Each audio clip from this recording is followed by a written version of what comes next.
You're listening to episode 182 with Jon Miller. Welcome to the Gemba Academy podcast, the show that's focused on helping individuals and companies achieve breakthrough results using the same continuous improvement principles leveraged by companies such as Toyota, Del Monte, and the U.S. Department of Defense. And now, here's your host, Ron Pereira. Hey there, this is Ron Pereira with Gemba Academy, and I'd like to welcome you to another edition of the Gemba Academy podcast. As always, thank you so much for taking time out of your day and your week to listen to the show, and for watching our Lean and Six Sigma training videos over at GembaAcademy.com. We definitely appreciate each and every one of you. Now, today, I'm excited to welcome my good friend and business partner and really kind of my lean mentor, Jon Miller, back to the show. Jon came on in the past, and we did a pretty epic practical problem-solving series of podcasts, and we'll link to those in the show notes. So if you've not listened to those, would definitely encourage you to check those out after this episode, of course. And yeah, Jon's a great guy. You know, I first met Jon, back when I worked in the industry. We brought back then Jon's consulting company was called Gemba Research, and they came in to teach us about value stream mapping. That was all the rage back then. You know, the learning to see and whatnot had just come out, and Jon's guys came in, and that's when I first met Jon, and we became friends. And long story short, eventually we became business partners. And just over the years, I've learned so much from Jon. I know I'm a little biased because he's my friend and my business partner, but I do believe that Jon's one of the brightest lean thinkers in all of the world. But he would never say that, so he needs people like me, I guess, to say that. But he's just so smart and such a good guy and so humble, and I feel really blessed to have him on our side, I guess you could say. But what we're going to kind of explore today in this episode is 5 whys, and the reason being is, and we kind of touch on it a little bit earlier in the show, that we can see what people search for on our website, on our Gemba Academy website, and there's always some interesting phrases that pop up from time to time, and someone had searched for common errors or something like that, or typical errors committed during 5 why analysis, and we thought, wow, that's a really cool question and statement and whatnot, and so that's kind of what we wanted to address is some of the errors, but also just we begin with like what it is in case folks aren't sure or not familiar, and Jon has just a way of going into things like I definitely learned some things, and I've been practicing lean for a little while. He talks about the Japanese terms for 5 why analysis, and it's not 5 why. You'll hear it's something totally different, and I didn't know what Jon shared. I don't want to spoil it, so you'll have to listen. But really good stuff, and we chatted for about 30 minutes. So show notes, which we're gonna link to a few articles that we talk about. One's an article our friend Pete Abela from the website shmula.com. He wrote an article back in 2009 about how Jeff Bezos from Amazon practiced 5 why analysis on a safety situation there at one of their facilities. So we'll link to that. So show notes can be found over at gembapodcast.com. You'll just look for episode 182. Again, gembapodcast.com, and look for episode 182. Okay, enough for me. Let's get to the show. All right, Jon. Well, welcome back to the show. How's it going? It's going well. Thanks, Ron. Good to be back. Yeah, I should have. I didn't even think about researching all the previous episodes that we did. We'll go ahead and put those in the show notes. But we did a practical problem-solving series a while back that was actually really popular. Tons of downloads of that. And obviously, you've been on a few other times. So yeah, it's been a while. Yeah. Happy to be back. Good to chat with you. Yeah. So what you been up to these days? Oh, that's always a tough question. Just lots of different things. Lots of small projects around the house. Trying to stay close to home, and close to the family. Yeah. And of course, working with Gemba Academy and content development side as much as I can, and helping a couple of small local clients with their continuous improvement journeys, and just starting to write another book, which I'll talk about another time once it's a little further along. But try to get more of a plain English, common sense approach, not approach, but just kind of a way for people to understand what lean is, all this stuff, all this technical jargon that we love to throw around, kind of strip it down to basics and see what we can do about making it a little easier to grasp, maybe. So Cool. we'll see how that goes. All right. Good stuff. Well, we'll have you back on and talk about that. So, well, obviously today, as I mentioned in the intro that you haven't heard yet, but we're going to spend some time talking about, I guess, what's commonly referred to as 5 Whys or the 5 Why. It's one of the popular search terms that comes up on the Gemba Academy website. People come looking for information, and we've obviously covered it to some extent in our practical problem solving course, and we've all written blog articles and so forth. In fact, as we were talking before we started the recording, I was doing some searching on our own website to say, I wonder what we've all written about, and I found an old article from 2009. So, so good stuff. So I guess let's just start at the very beginning. Don't want to kind of assume anything about our listeners. So in case someone's not familiar with this concept of 5 Why, what is it?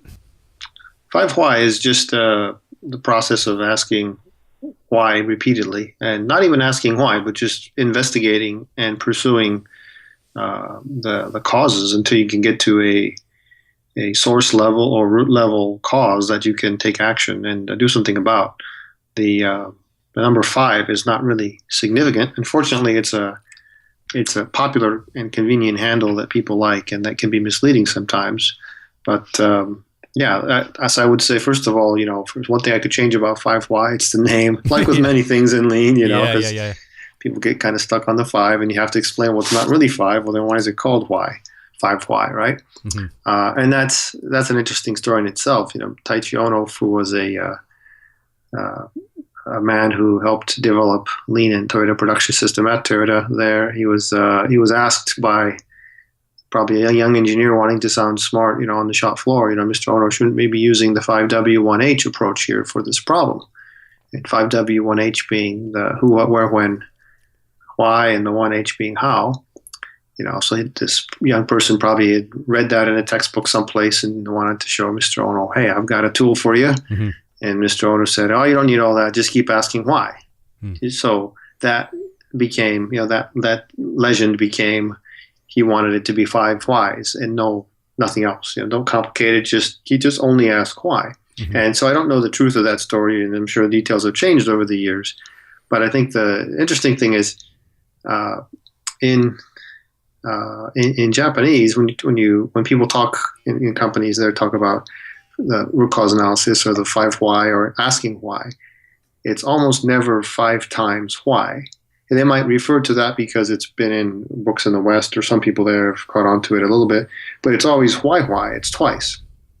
And it isn't twice, it's just why.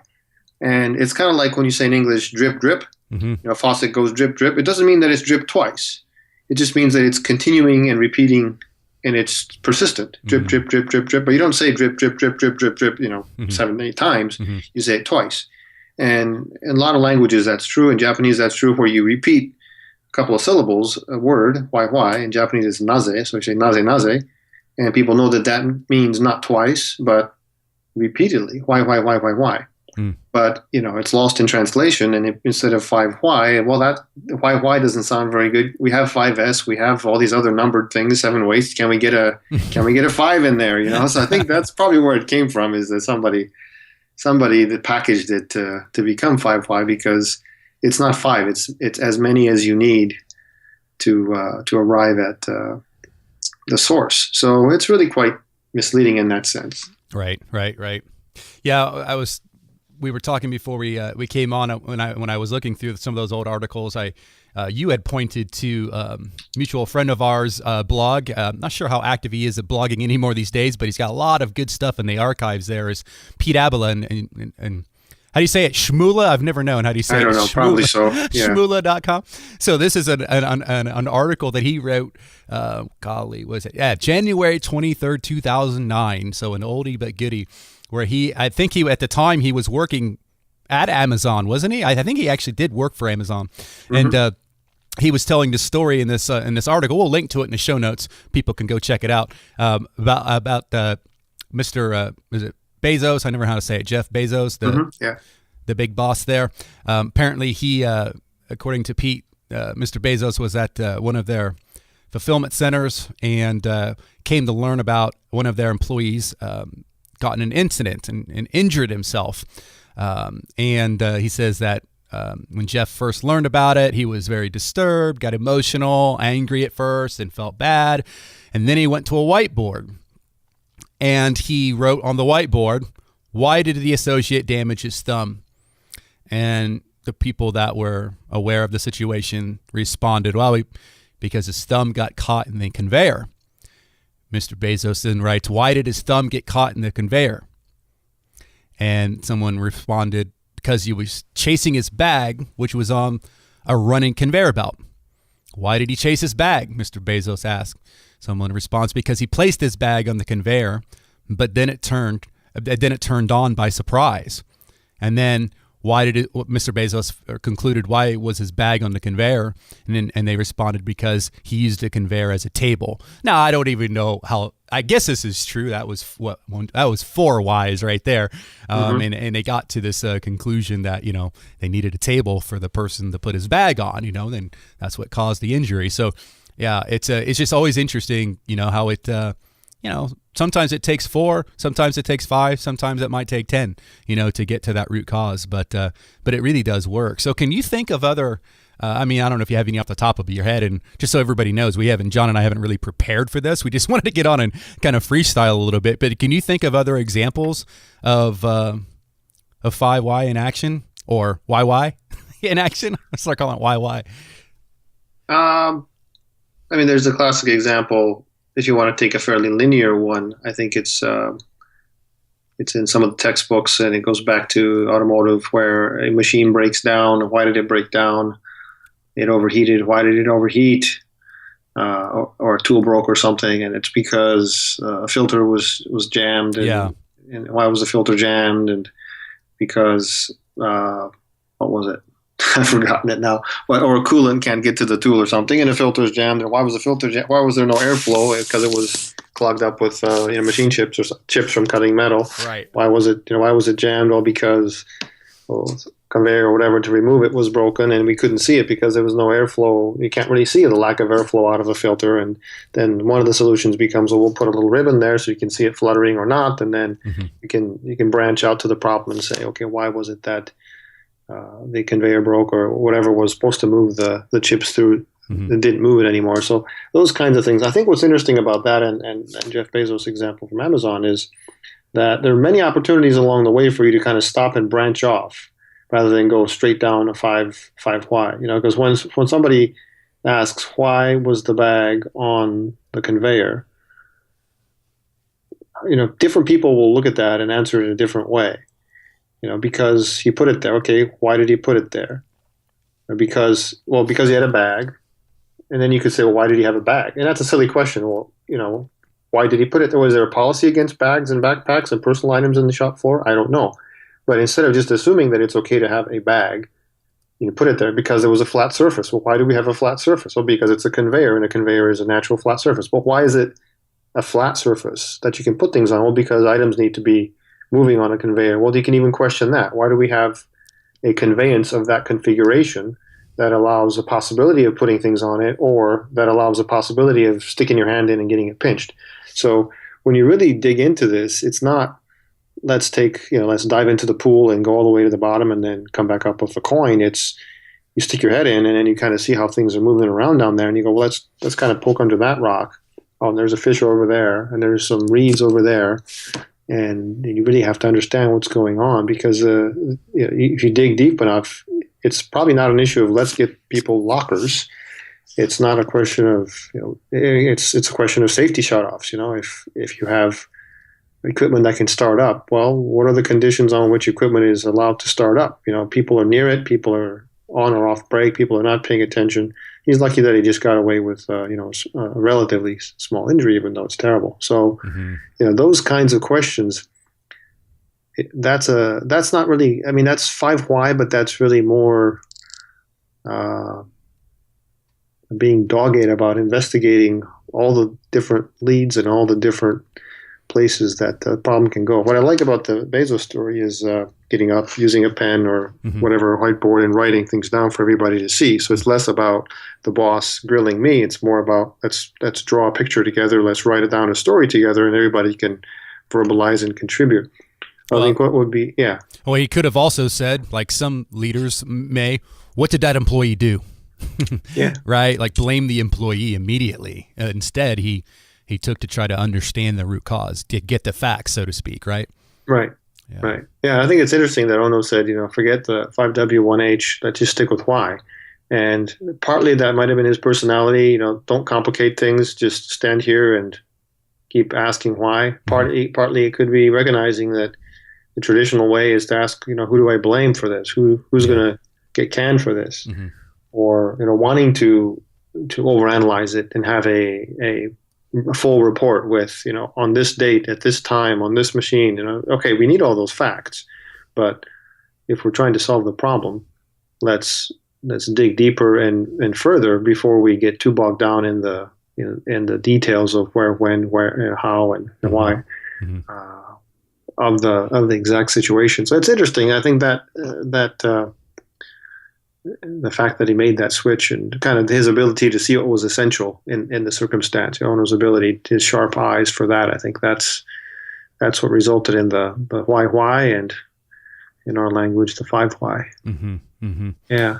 So is the best way to go about it, Jon, to do what Mr. Bezos did and just grab a marker and go to a whiteboard and start asking questions, or is there anything else that we should do to kind of prepare?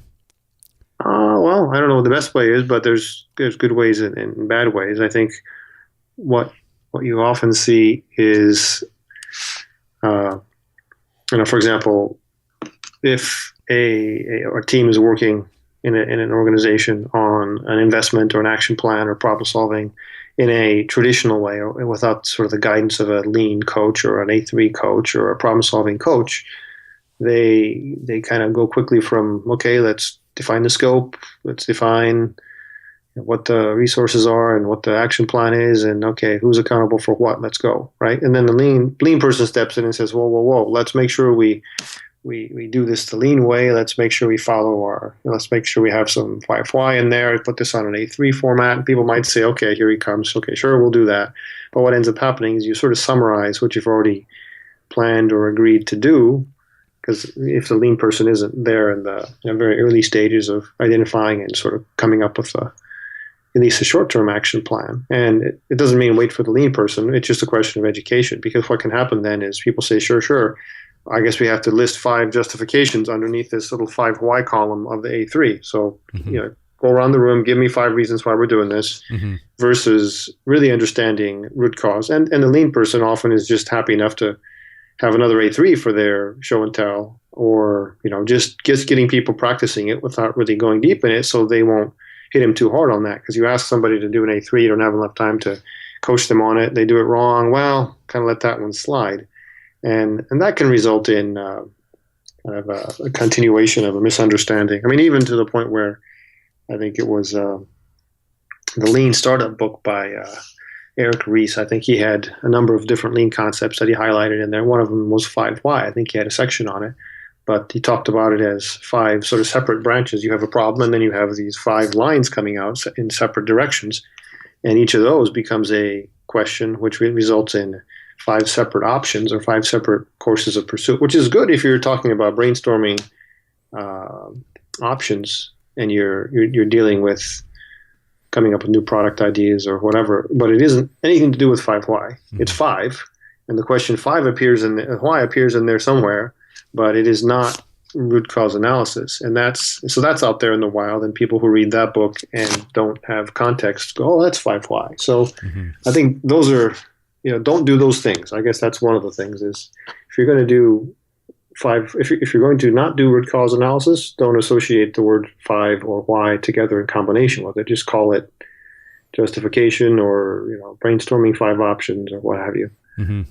Yeah, now, what happens in the case, Jon, if we're dealing with a problem, and it just so happens that there are multiple root causes to the problem, not just a single root cause? What will we do in that situation? Yeah, it's quite common. In fact, it's most often the case. I think this goes back to the earlier question, not question or comment, or I guess your point about Bezos and the whiteboard and getting a team involved. So if I had a choice, if I had a magic wand, I'd rather see people getting really good at using fishbone diagrams, being aware of where are the change points in their process, the man, material, machine, method, environment, those kinds of conditions that change, and mapping those along a cause and effect diagram, fishbone diagram, which is essentially you get to many whys that way, probably at least 5, and you're branching it, you're categorizing your suspects, your causes along these categories, right? The manpower related, human related causes, the machinery equipment related, the material, the method. It can be, and that's fairly manufacturing oriented, but it can be information. It can be the method that the person or the programmer used, and it's who was that person, what level of knowledge, and what were their conditions, environmental conditions, how long had they been working without stop, and so forth. Environment, was it, which country was it in, which time zone was it in, what, all those kinds of questions that factor and that change and affect the outcome. So I think, fishbone diagrams, they look like the bones of a fish. I think people, you can link to something. Ishikawa diagram, yeah. Ishikawa diagram, another good name for it. Yeah. Kaoru Ishikawa, he was a guy that also simplified things. He looked across the whole quality tool set that Shewhart and Deming and all those people had put together all these statistical tools and charts and said, these are the 7 key ones that will help you, 80-20 rule, I guess. These are the 7 out of the how many ever out there, the 50, 60, 70 out there, and said, use these and you can make a lot of hay. So, but that was the one I think I don't know if he invented that or he formalized that. He must have invented it if his name is on it. With his way of visualizing. So I would say that's a great way to ask why and how things got screwed up and make it visual. And also, like you said, identify multiple causes, because you can't always just get to one root cause. There'll be other reasons. Sometimes they interact, and sometimes there are several different things that cause a problem, right? So yeah. So can you've already touched on a few so-called errors. One of the things that drove us doing this episode is somebody did search on our website typical errors committed during 5 why analysis, and we thought it's really interesting. Interesting way of looking at it. So can you think of any other errors? Other errors? Well, I guess there's one we talked about a bit in our practical problem solving series of podcasts, probably under the problem solving root cause analysis section. It's the what they call the post hoc fallacy. It's a logical fallacy. Post hoc is Latin. It's part of I think it's post hoc ergo propter hoc or something. It means after this, therefore because of this. So it means since event Y happened after event X, Y must have been caused by X, right? Which isn't the case. But people can say, well, we had a big order. The machine broke down sometime after we ran the big order, so it must be that we overloaded the machine with too many orders. Well, that's not necessarily the cause. It was part of the background condition. You could say, well, we had a trainee working on that machine, and we've never had a trainee working, so it must have been the trainee that broke the machine. Well, no, that's also, it could be a correlation, but it isn't a cause. You could say, well, what are we were running it on overtime, running it on different shifts. Maybe something was different at night. It's colder, it's hotter. Yeah, those are all good suspects, good potential change points. But that's where you have to go in and say, where you use the 4M plus environment, use the Ishikawa diagram and so forth, and say, where is the cause and where is the effect, rather than just look at things that happened before it and say, well, those things happened, therefore there has to be a logical chain of consequence. And I think that's it's easy for people who want to maybe already make a change. They know that those kinds of big orders are burdensome and really a pain, and I'd love to use this as an opportunity to stick it to scheduling so they don't do that to us again. Or I don't like the trainee they sent me, so I want to make sure that I can pin it on that person so that we get better trainees from now on. So people sometimes solve problems with ulterior motives, right? And if you don't have a real good discipline of cause and effect,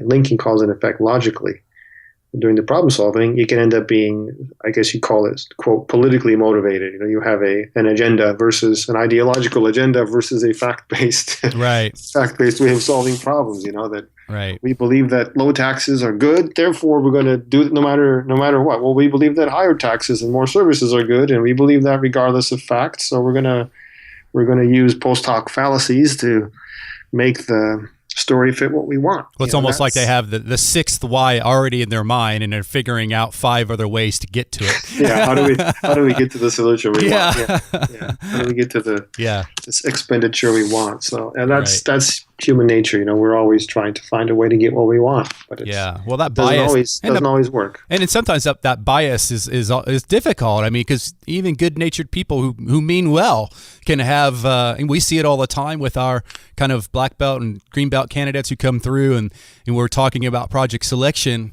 and they've already figured pretty much in their mind, I can tell, think they know the answer, right? Sure. And so they're just immediately drawn to solving it without even attempting to dig into the root cause to see if they really understand it.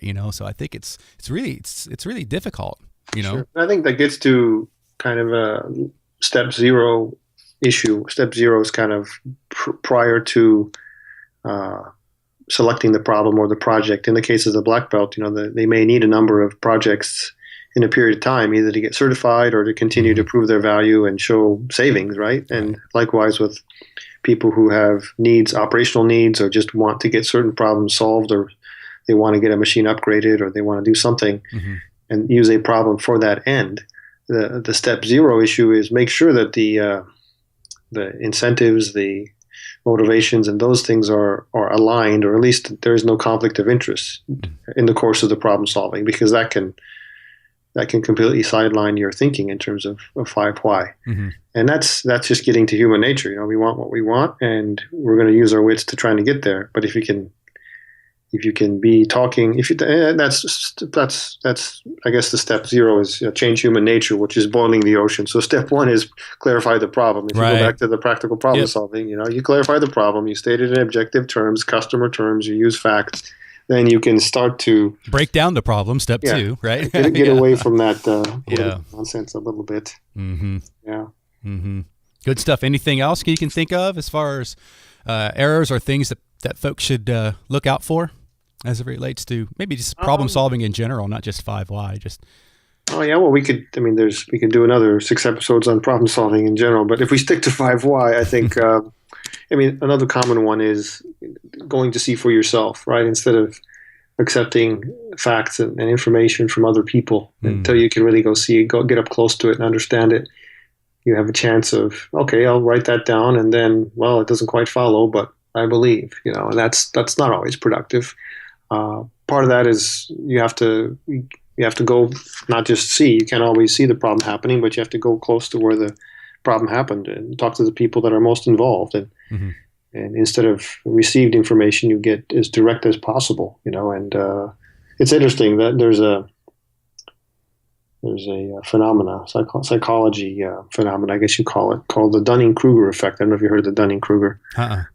Okay, this is interesting. It's a couple of people that I think it's Cornell University professors who studied people, and if you put it, John Cleese, the British comedian, puts it in an interesting way. He says, if you're very, very stupid, you're too stupid to know that you're very, very stupid, which is just kind of rude. But what it means is that if you're incompetent, you're too incompetent to know that you're incompetent.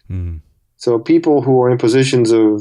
Is that the same thing as what we would say unconsciously incompetent? Or, like when you don't know, what you don't know? I think that's one thing that we say. I think the point of this study was showing that you're incompetent, but you think you know, and you can't recognize that you don't know. So it's almost like...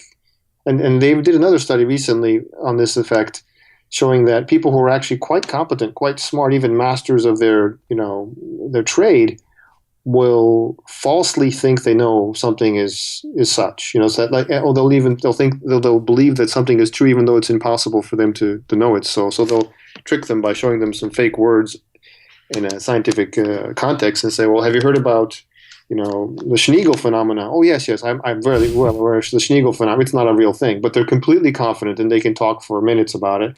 And so even confident, let's say competent people fall into this. So bringing that back to the 5 why, I think the go see and the asking others who have more competence or familiarity with the problem or the process or the circumstances is essential, because we can easily trick ourselves into thinking we're we're smarter than we are, and then it's really hard to get ourselves out of that thinking if you believe the Dunning-Kruger folks. So yeah, that's really cool.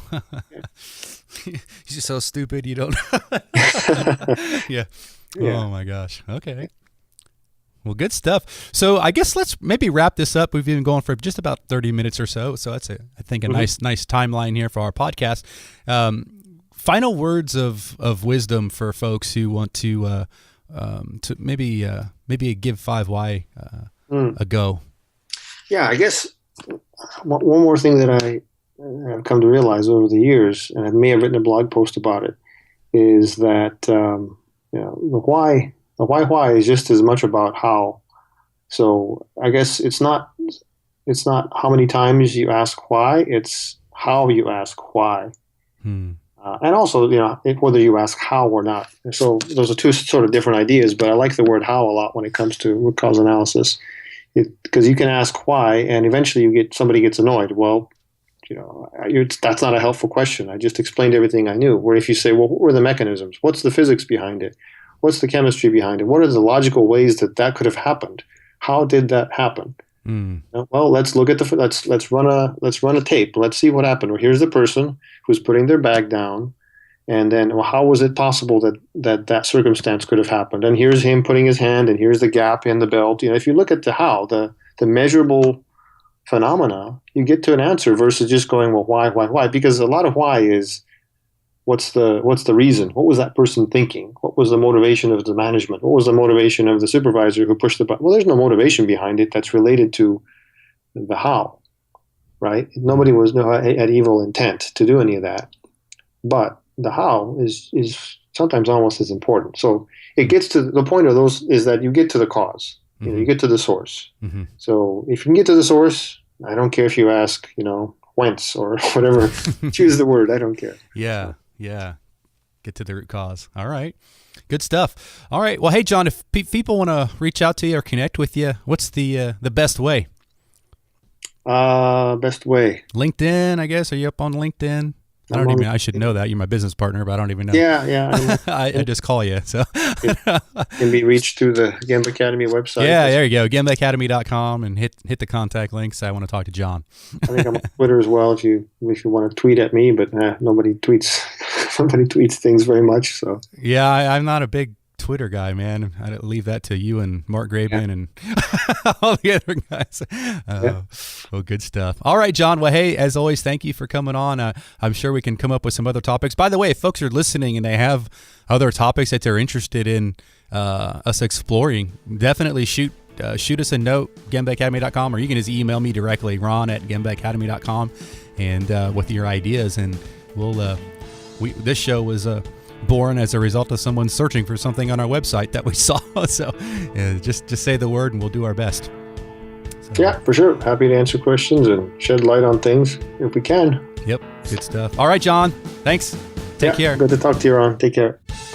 Thanks for listening to the Gemba Academy podcast. Now it's time to take a free, no strings attached, fully functional test drive of Gemba Academy's School of Lean and Six Sigma over at GembaAcademy.com. Gain immediate access to more than 500 Lean and Six Sigma training videos free of charge at GembaAcademy.com.